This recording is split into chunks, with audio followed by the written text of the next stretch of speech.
আসসালামু আলাইকুম রহমতুল্লাহ বারাকাতু। কি অবস্থা, সবাই কেমন আছেন? আশা করি ভালো আছেন। তো আজকে সাকসেসফুল হতে হলে আমাদের কী করতে হবে? এক নম্বর হচ্ছে আপনাকে মাইন্ড কন্ট্রোল করা। ২ নম্বর হচ্ছে অ্যাওয়ারনেস, সতর্কতা অবলম্বন করা। ৩ নম্বর হচ্ছে ডিস্ট্রাকশন, কাজ শুরু করার পর ছেড়ে না দেওয়া। ৪ নম্বর হচ্ছে যে কাজটি গুরুত্বপূর্ণ সেই কাজটি আগে করা। ৫ নম্বর হচ্ছে স্টার্ট করি কিন্তু ধরে রাখতে পারি না, আমাদেরকে ধরে রাখতে হবে, এই ব্যাপারটা মেনে চলা। ৬ নম্বর হচ্ছে পজিটিভ কাজ করা, সবসময় পজিটিভ চিন্তা ভাবনা করা এবং তার সাথে কাজ শুরু করে দেওয়া, লেগে থাকা।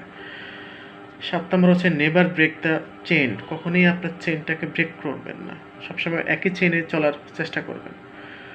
৮ নম্বর হচ্ছে রিওয়ার্ড দেওয়া নিজেকে, আপনি যে কাজটা করছেন বা আপনি ভালো করছেন এটার জন্য আপনাকে নিজেকে নিজে পুরস্কার দিতে হবে। খারাপ করছেন সেটার জন্য বলতে হবে আপনাকে আলহামদুলিল্লাহ। সাকসেস আপনার তখনই আসবে যখন আপনি তার প্রতি লেগে থাকবেন।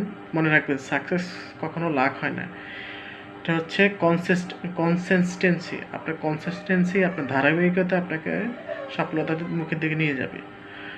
তারপর লাস্ট যে ইম্পর্টেন্ট কথাটি হচ্ছে, আমরা শুধু প্ল্যানই করি কিন্তু আমরা কাজ করি না। আমাদেরকে বেশি বেশি কাজ করতে হবে, তাহলেই আমরা সফলতার মুখ দেখতে পাবো।